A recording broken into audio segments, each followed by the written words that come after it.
Hello, Econ 115 students. Welcome to our third chapter, Supply and Demand. These are the two sides of the markets. Then let's first begin with the learning objectives and chapter goal. First, we will learn why people participate in markets. So in this part, we will learn the definition of the market, and then we'll move on to talk about how to measure the market demand and market supply. Once we learn the demand and supply side, then we'll learn how these two sides will work together to make the market reach the equilibrium.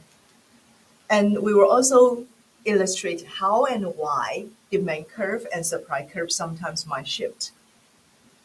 And at the end, we know that markets probably cannot always stay in equilibrium. Sometimes the market will have shortage or surplus, right? So we will explain how market shortage and surplus occurred.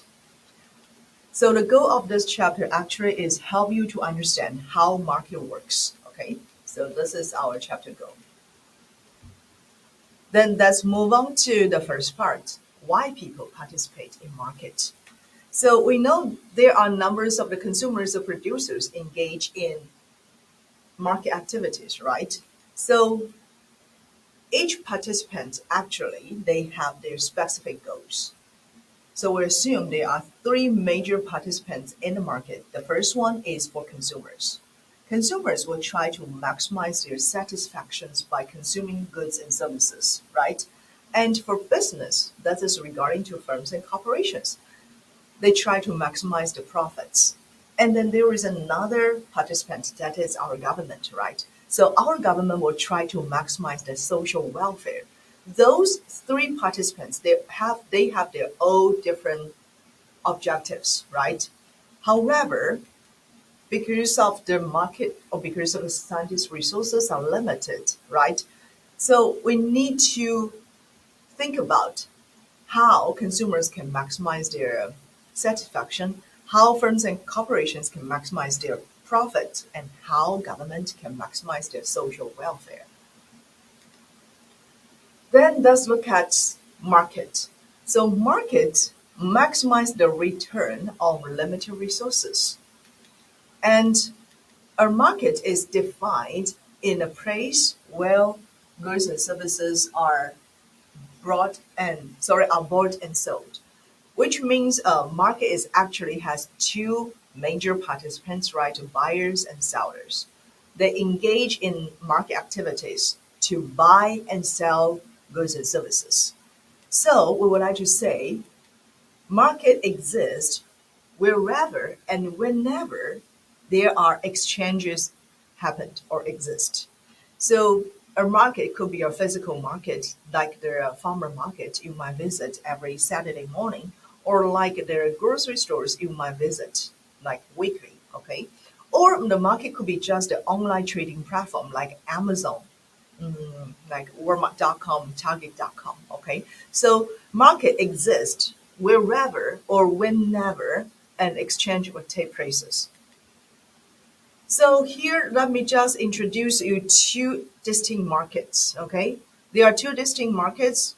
One is the factor markets, and another one will be product markets. So factor markets regarding to the first chapter when we talk about factors of production, if you still remember, we talk about there are seven different type of their factors like land, labor force, capital, right? We can treat them as factors of production. So those factors of production are bought and sold in factor markets. For product markets, generally goods and services were sold in product markets. And in this graph, okay, in this circular floor, you can see we have two blue circles, okay? These two blue circles will represent factor markets and producer and product markets. And then we also have three green green rectangular. Okay, so those green rectangular will represent the three participants in the markets, including consumers, firms, and government. So you can see for consumers, they actually offer their, I can just write it down here like a little bit simple for this graph. Okay, so we can see that consumers, we know that consumers offer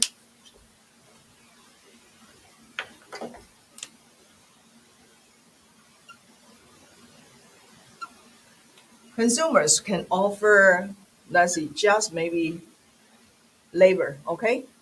So consumer offer this labor into factor market,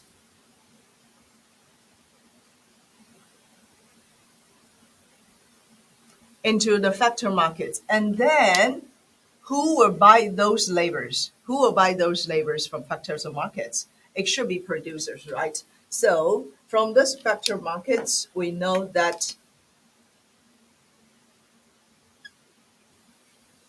firms and corporations, that could be the business, okay? Firms and corporations, they bought those labors from factors or market, and then they use those labors or let me capital or lands to, when they bought those things, they can produce goods and services, right? Firms produce goods and services, and then put those goods and services into a product market, into product markets. Put goods and services into product markets, and then consumers would buy those goods and services from the product markets. Okay, so this is the single circular flow. This is single version, right? In shows how things can flow through this circular. Okay, and then what government do? So government in this part, it will like more like the participant try to regulate the market activity. All right, now let's look at in the market. We know nearly every market transactions involve exchange of the money, right? For goods and services. So if I want to buy something, I just need to go to the grocery store or go to the online trading platform. I pay and then buy, right? I use money. So money is like a medium of exchange when we use to buy goods and services. So we would like to say money play a very critical role to facilitate the market transaction. However, there are some transactions were not involved in money. Okay, so for example, if I just have a box of the a dozen of the eggs, and then my neighbor she has a bag of the potatoes. I need potatoes, and then my neighbor needs eggs, so we can just exchange those goods to each other, right? We don't need to use money. This type of activity is called barter. Okay, so barter can always happen if both these two sides has coincident needs. If, for example, I now need a bag of the carrot, my neighbor still need egg, but she just have a bag of potatoes, then this type of transactions actually cannot happen. So bartering is limited because it requires sellers just exactly want to what buyers are offering. And this is why money play a very, very important role to facilitate the transactions because it's just a medium of exchange. And then let's see, next, let's move on to supply and demand. As far as I just talked about supply and demand, we can treat them as both sides, okay, each side of the market. For demand, we know individuals would demand for goods and services, right? Individuals, households, they would like to buy goods and services. And for firms, what firms demand? Firms would demand factors of production, right? Firms would like to buy, like to hire workers, would like to borrow money, right? And for supply side, we know individuals like us, okay, we can supply labor, right? We can supply our capital. So individual can supply labor, supply factors of production. For firms and corporations, for those business, they can offer goods and services, okay? Now let's look at demand side. So for demand side, demand can be illustrated using a demand schedule or demand table, okay? So demand schedule or demand table actually shows consumers' quality demand to a good at each price, at alternative prices. And those demand curve or demand table will be valid in a given time period and then holding all other inference constant. Here we just like to talk about what the relationship between price and quantity demand and do not indicate why consumers are willingness to pay. Now let's look at one example of demand schedule and demand curve. So in this slide, you can see on the right-hand side, okay, on the left-hand side, okay, I put the demand schedule. And then for this demand schedule, we have price of tutoring and the quantity of the tutoring.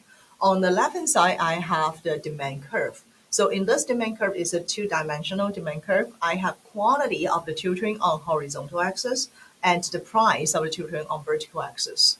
So let's first look at the demand schedule. For a demand schedule, you can look at point A. At point A, we have the price of the tutoring at $50. So only 1 hour of the tutoring will be consumed.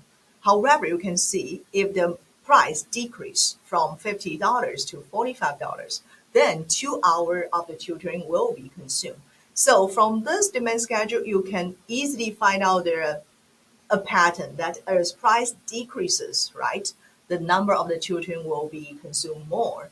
So we can just put all those different combination of price and quantity demand into the two-dimensional curve, okay? So for this demand curve, you can see if we link all those dots from point A to point I, is a downward sloping curve, okay? It's a downward sloping curve, which means the price and quantity demand, they are actually negatively related. And this will tell us the law of the demand. So the law of the demand actually tell us the quantity demanded increases as price decreases in a given time period, holding other things constant. So in economics, we have a special terms to say holding other things constant. Ceteris paribus, okay? So here we can see the law of the demand actually tell us the relationship between price and quantity demand, they are negatively related, okay? Downward sloping. And let's see, when we talk about the law of the demand, I said holding other things constant, right? Ceteris paribus, holding other things constant. What are those other things?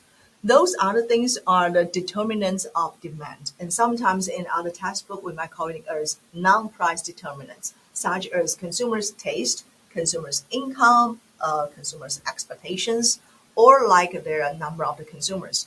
So you can think about if your taste changes, if your preferences changes, they will also affect your demand, right? So those is what we call non-price determinants. Those non-price determinants will need to be hold constant when we just analyzing the price of their. If we just want to analyzing price and the quantity demand, if we just want to talk about price and quantity demand, we need to hold those non-price determinants constant, okay? So there is another term that we're using in the law of the demand, which will be ceteris paribus, right? So this terms means the model will just focus on one inference or two inference at a given time, assume other inference just unchanged. So it can help us to identify the independent inference price have on consumption. Price is more likely to change on a given day than other inference on demand. Okay, so this is what I say. When we just focus on the lower of the demand, we only just want to analyze what happens to the price and quantity demand, holding all other things unchanged. We assume that consumers' taste not change, okay? Consumers' income will not change during that time period, and then that will be facilitate us to analyze the relationship between price and quantity demand. Okay, now let's look at another important term in demand. That will be shift in demand. So we know that demand will remain unchanged as long as the underlying determinants of demand remains constant. So a change in one of the determinants of the demand, for example, a change in your taste, a change in your income, a change in your expectations, that will cause the demand curve shift. Okay, that will cause the demand curve shift or cause the demand to change at each fixed price. Let me show you this example. So a change in demand will cause the entire demand curve to be shifted. Okay, so let me just give you one example here. I will write down a graph here. Okay, so let's assume this is the market for meat. Okay, the market for meat, and then I have the price here. I have the demand on the horizontal axis. So this is the meat market. I'll just write it down. Meat market. Okay, in the meat market. And the demand curve will be downward sloping, right? We'll assume now maybe the market price for meat will be average, okay, $5. And then the demand will be maybe 50 pounds, okay? So this quantity will measures by pounds. And now a lot of consumers will decide to become vegetarian, okay? Or become a vegetarian. That means even the price of the meat doesn't change. The price of the meat is still at $5. But because of there are a lot of consumers, their taste changes, would like to become a vegetarian, which means now the demand of the meat will reduce, right?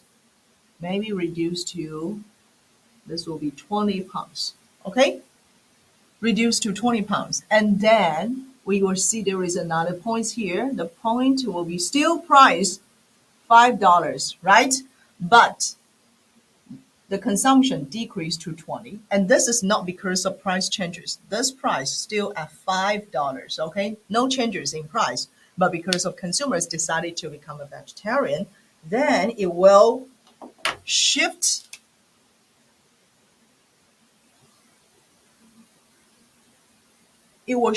this demand curve, right, to the left-hand side if the demand decrease. Make sense or not? This type of the change in demand curve is not caused by the price because the price was still at $5. It's because of consumers' taste changes. So this is why I say a change in demand, okay, a change in demand, this will caused by those demand determinants, right? Demand determinants, and they will shift the demand curve, okay?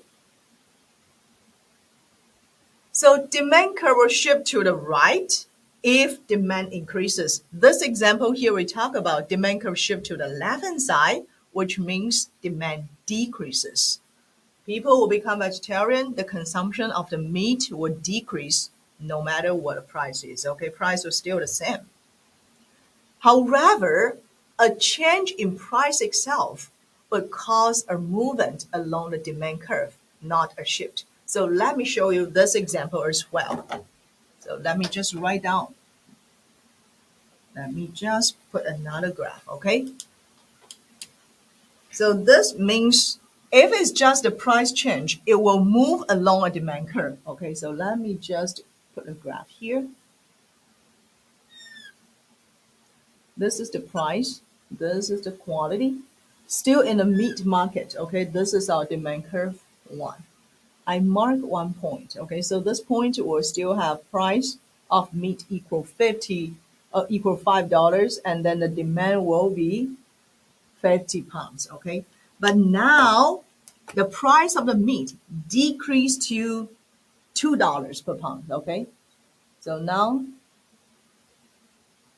the price of the meat decreased to $2 per pound. And then we know if price decrease, consumers can buy more to buy more the products, right? Buy more meat. So consumers would like to buy maybe 80 pounds of the meat. So you can see if it's just the price changes, it will move along a demand curve, right? Move along one demand curve. So you can see now the big difference. If it's like the other non-price determinants like income, taste, or like your expectations changes, it will shift the demand curve. So we have multiple demand curves here, right? Shift the demand curve. However, if just the price itself changes, it will move along one demand curve. Okay? So these are the two things you need to distinguish. So let's look at one example. In this graph, okay, it shows the numbers of the tutoring and then the price of the tutoring. Originally, okay, we know if the price of the tutoring is $35, then the demand of the tutoring will be 5 hours. So that's showing on this initial demand curve. However, if the price of tutoring decrease maybe to $20, okay, decrease from D2, decrease from the D1, okay, so from $35 to $20, then we notice the number of the tutorings will be require more, right? Consumers can afford more, so the hours of the tutorings will increase from 5 hours to 11 hours. So this is just because of the price of the tutoring changes, the price of itself changes. It will move along one demand curve, okay, move along one demand curve.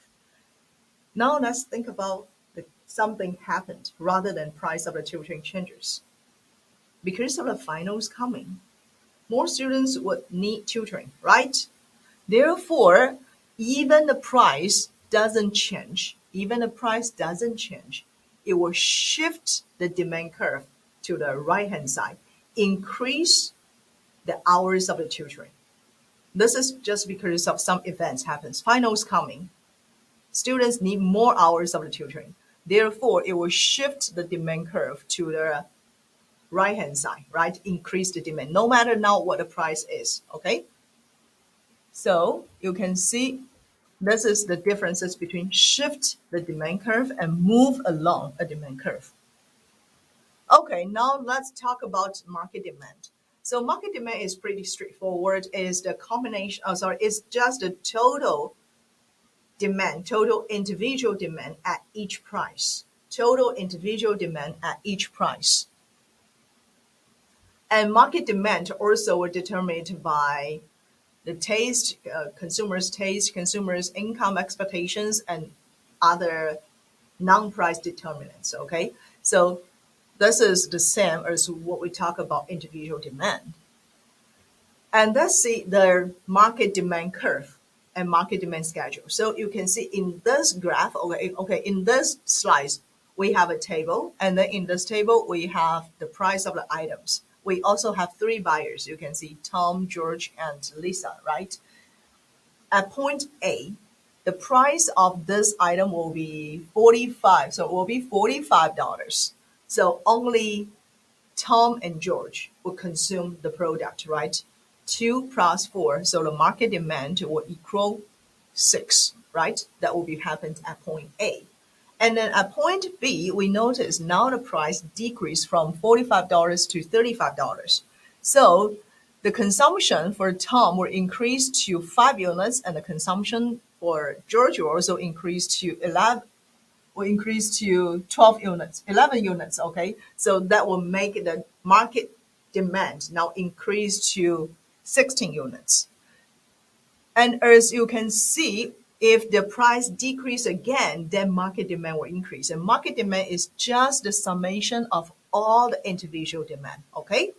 And then you can just look at the price of this item and market demand. Okay, just look at the price of the item and the market demand, and then mark those combinations on the demand graph. You can see the market demand curve is still downward sloping.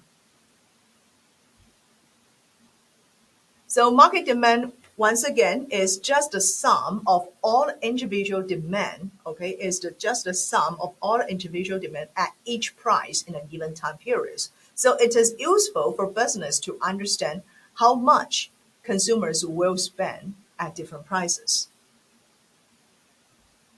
Okay, now let's finish we just finished the demand side. Let's move on to talk about supply side. So supply side, actually it reflects the quantity supply, okay, the quantity supply that a firm are willing and able to provide at each price, okay. So it should have the time limited, okay, in a time given time, and then holding other inference constant. Supply is the expression of seller's intention, not the sales statement. Okay, it will just reflect, okay, how much the sellers would like to offer at each price.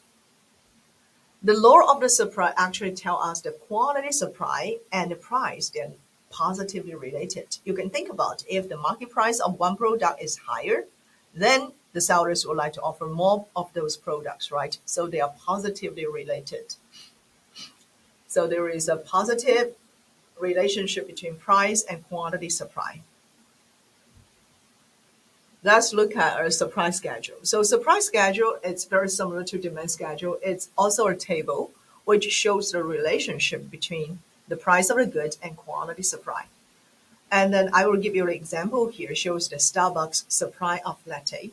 You can see the first column shows the price of a latte and the second column shows the quantity supply of the latte. When the market price of latte is zero, then there is no lattes will be offered. However, if the price increased to $1, then there are 3 lattes will be available in the markets. So we can see as price increases, then the quantity supply of the lattes will increases. Therefore, we would like to say the Starbucks supply schedule actually obeys the law of supply. Now let's look at some determinants of supply. From the demand side, we also talk about determinants, right? Like the consumer's taste, income, expectations, and then like the numbers of the consumers. And then here for supply side, what are the determinants? Those are the determinants for their supply side, including technology, taxes, subsidies, like a factor cost, labor cost, etc. Okay, and then sellers' expectations about the market, even for the number of the sellers. We can treat all those as non-price determinants of supply side. And then you can see the market supply, very similar to market demand, is just the summation of all the individual supply, okay, the summation of all the individual firm supply at each price. So the market supply curve is still upward trend, okay? Now let's look at shift in supply, okay, shift in supply and then the move along in supply curve. So we would like to say supply curve might shift to the right-hand side if supply increase or shift to the left-hand side if supply decreases. So let me give you one example here.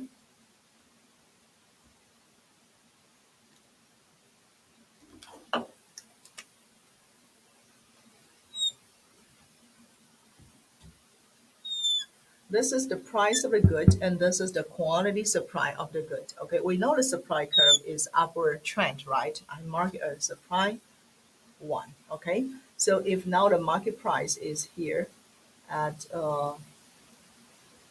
$5, okay, then we assume the market supply will equal 50 units. Okay, will equal 50 units. If now there is a technology innovations and made the cost decrease, made the cost of production decrease. So what will happen? I didn't mention price change, okay? So the price will still be $5. But because of there is a technology innovation, and then it allows it allows the sellers to produce those goods at lower cost, which means now even the market price doesn't change, but because of cost decrease, sellers would like to offer more products because it will become more profitable, right? So sellers would like to offer 80 units of the products. So nothing changes in price, but because of technology innovation, it will shift. It will shift the supply curve to the right-hand side if supply increases. Make sense? And it might also shift the supply curve to the left-hand side if supply decreases. So for example, we can think about another thing, like the gas price increase. So the gas price increase, it will actually increase the cost of production, right? And even the market price of the product doesn't change, it might shift the supply curve to the left-hand side, okay, to the left-hand side, reduce the supply, okay? So this is the non-price determinants changes, the determinants of supply changes, it will shift the supply curve. However, a change in price itself would just cause a movement along the supply curve, not a shift. So similar, let me give you an example.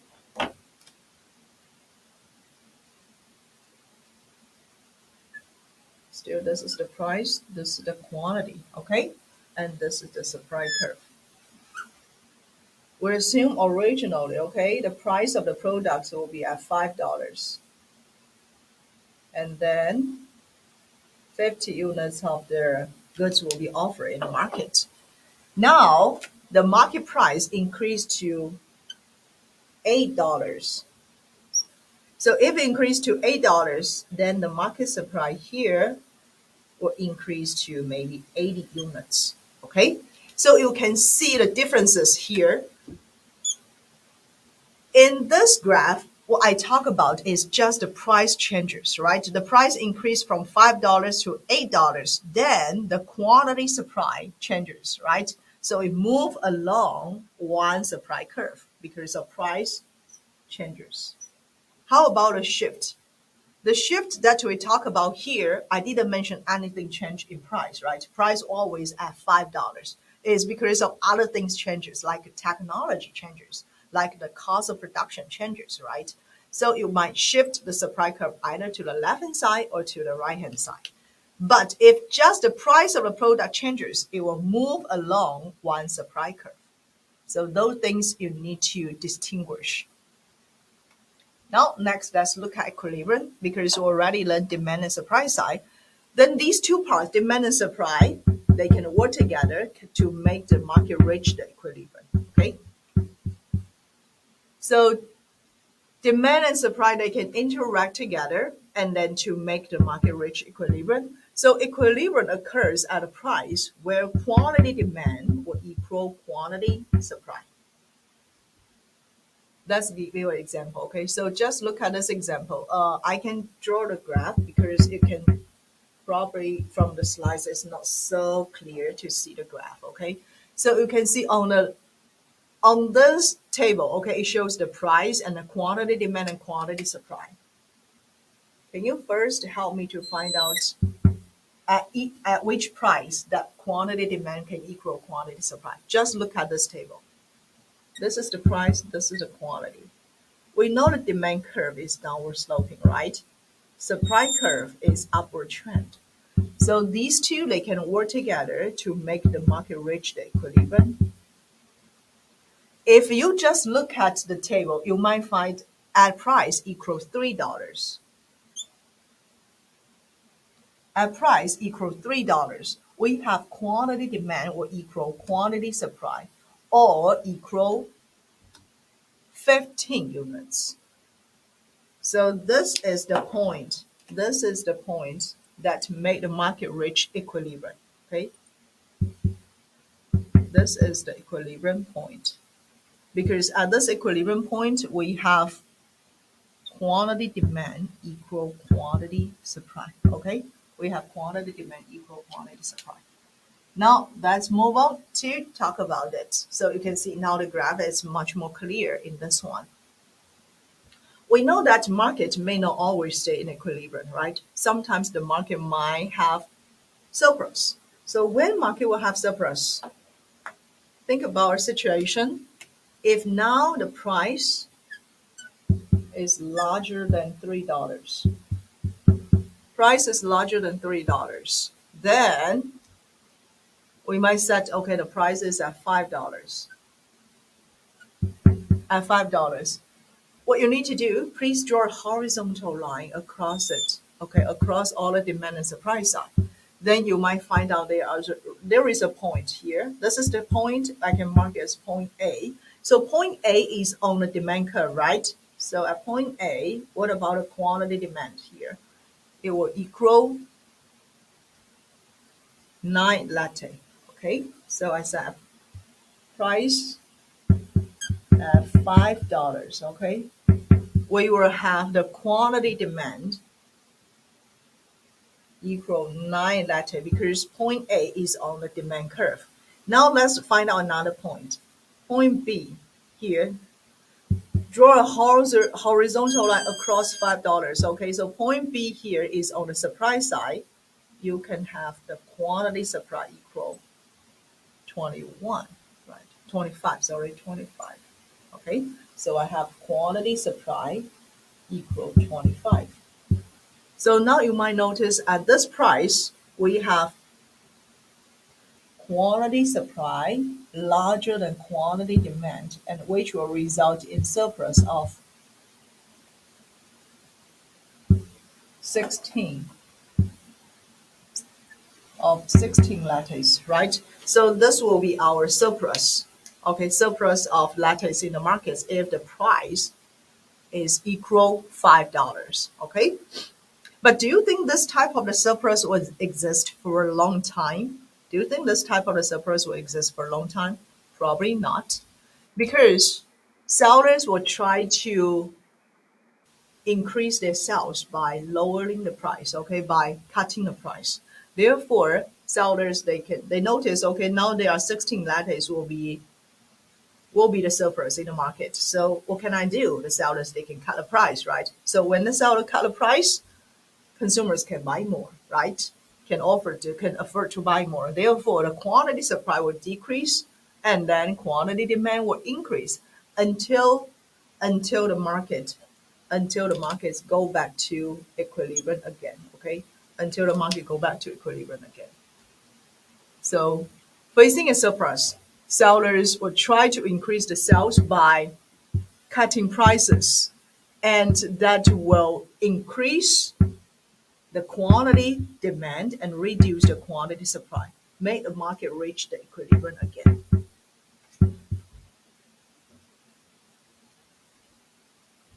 Okay, so price will continue to decrease until the market reach the equilibrium. But sometimes the markets might face shortage, right? So in what case the market will face shortage? Let's talk about one case here.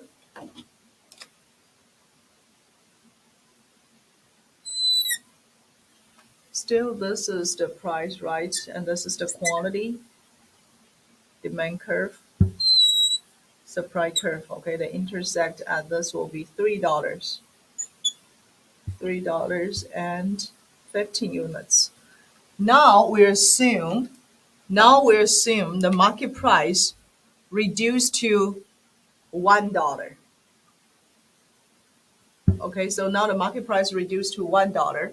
What you need to do, draw a horizontal line. Okay, please draw a horizontal line across demand and supply curve.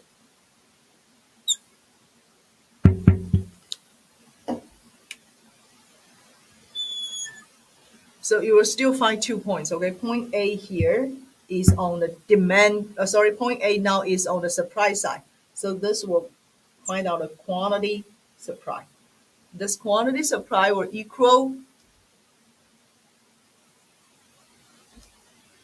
5 units. Okay, and then you can find out another point at point B here is on the demand curve. So you can find out the quantity demand.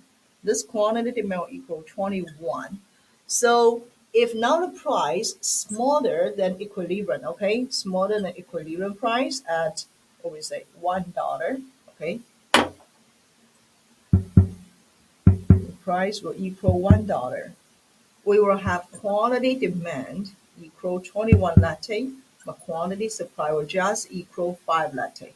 Here, more demand than supply, it will result in shortage, right? And the shortage will equal 21 subtract 5 equals 16 latte. Okay? So that is when the market price lower than equilibrium, then the market will face shortage.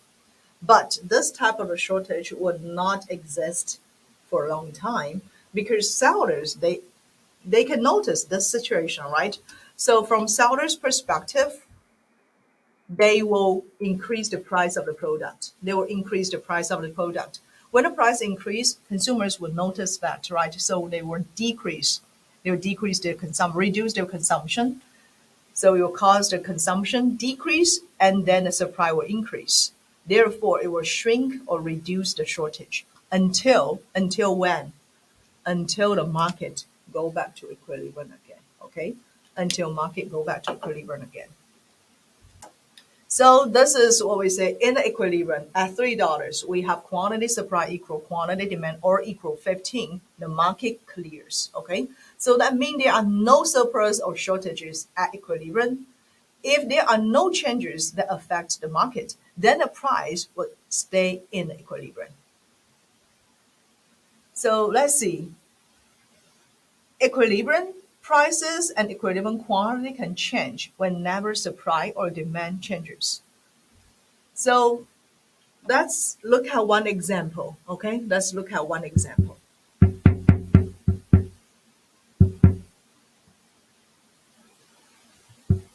Let's analyze the changes in how changes in demand and supply can affect the equilibrium.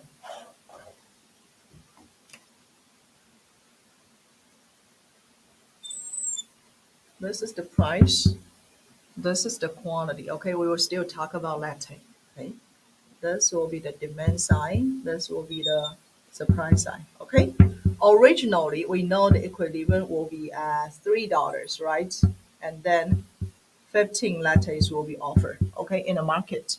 Now, if we assume there is only one firm in the market, there will Starbucks. Okay, will offer the products. But now there is another firm join. Okay, there is another firm join, and nothing changes in price. I just mentioned there is another firm join in the market. So let's say Dutch Bros. Okay, join into this market. It will shift. Nothing changes, right? So it will shift this supply curve to the. It will shift the supply curve to the right hand side because there are another seller. There are another sellers join into this market.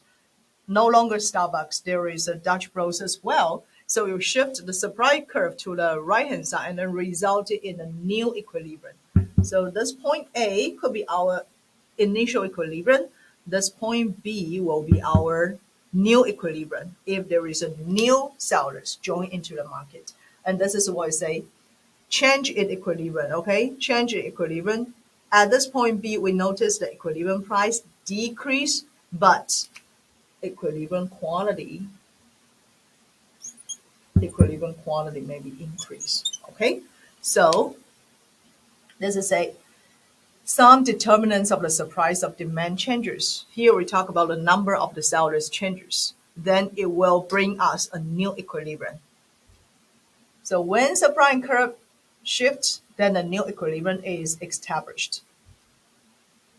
This is another example from our textbook talking about price of the tutoring. You can see originally, okay, we have the equilibrium price of the tutoring at point E1, okay?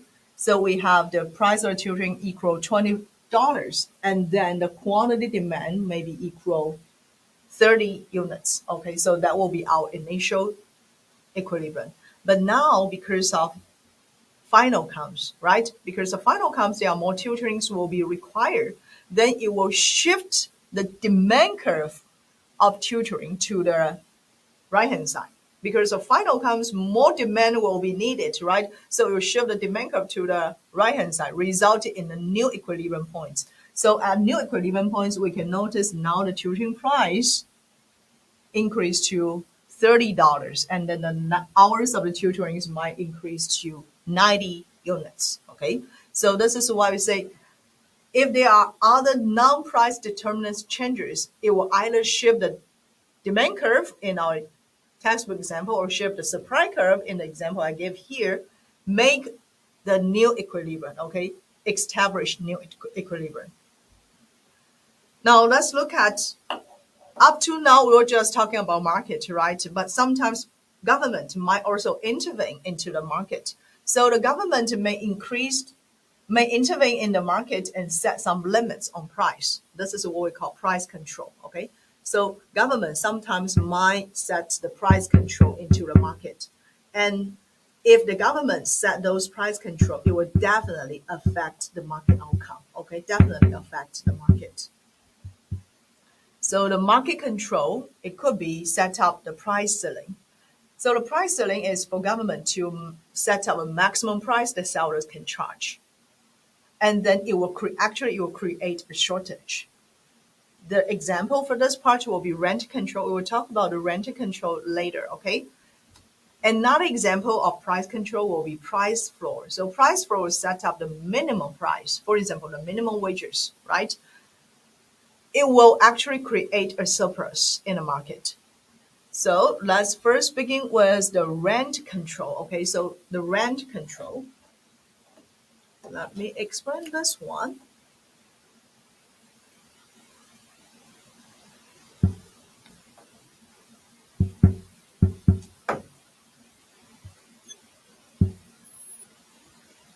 I have the price here. I can put R here represents for rent, and I put quantity here represents the available of their houses or the apartments. Okay, so this is the demand curve.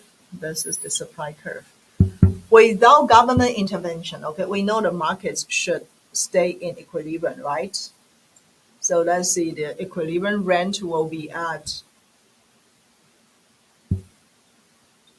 $800. Okay, just think about the apartment maybe in this place. Okay, so $800 for the rent, and then there might be 100 apartments will be available. But in order to protect those low income people, to make sure those low income people can have those access to rent apartment, government now set the rent control. Okay, so okay, now as the landlord, you cannot charge the price higher than $600. So that will be the rent control. Okay, rent control at $600. So here $600 will represent the maximum rent the landlord can charge, right? So what the landlord can do, this will be the largest or the maximum rent it can control, it can charge, right? So what you need to do in this graph, okay, please draw a horizontal line across it, okay? Draw a horizontal line across the demand and supply curve. And when you draw it across this, you can mark this one as rent control.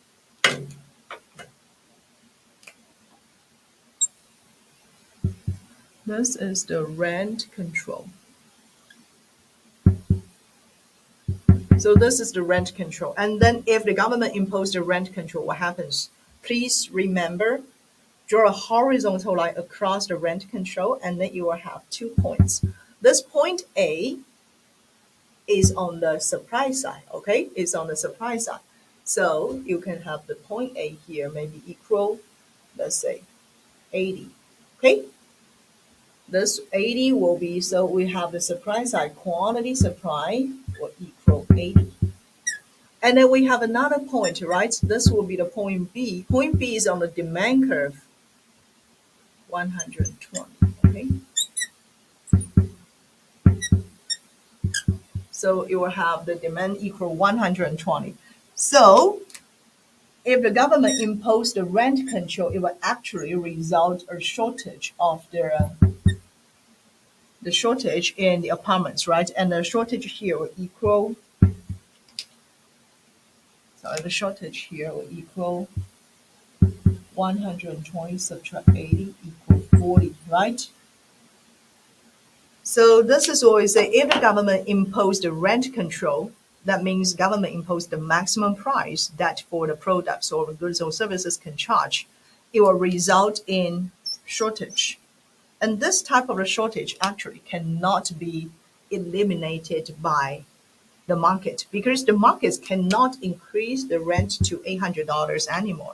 This is illegal because $600 is the maximum rent you can charge.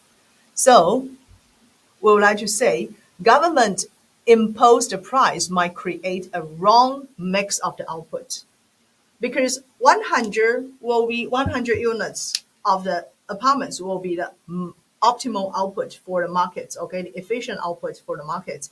But because of the government imposed this type of the rent control, there might be a wrong mix of the output. And then it might also increase a tax burden or alter distribution of the income.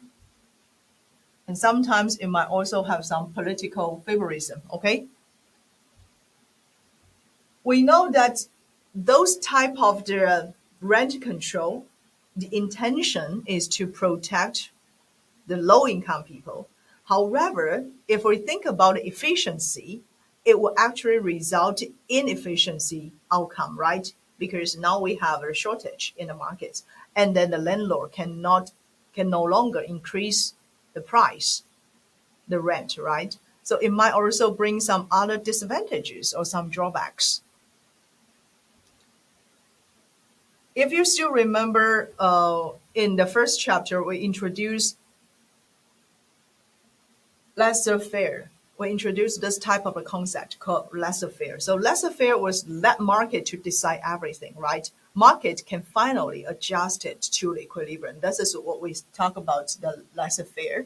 And we can notice from this example, we can see the disadvantage of government intervening. But the government, they have their own purposes, right? It will try to maximize the social welfare, not to maximize the profits. So we can see with the limited resources, those governments and then those firms and corporations, or even for the consumers, they have their own objectives. And those objectives, they might create some conflicts, okay? So we still believe that market will be a good way, can make the location, okay, the allocation of the resources to be efficient. And this is why Adam Smith promote in his book, okay, laissez-faire. So price and quality can be determined solely, okay, by this interaction of markets. And then the market mechanism could be an efficient way to help us to decide what to produce, how to produce, and for whom to produce. Market outcomes, actually, they are optimal. Okay, 100. Here, this market outcome is optimal, but it's not perfect. Because at this $100, we know if the rent will be as high as $800, then the low income people might suffer. So optimal outcomes, we know they are the best possible given the limited resources. However, this is just from the market perspective. We also need to think about social welfare perspective. And this is why most of the economics now is mix of market and the central planning or like the government. All right. I think this is the end of chapter 3.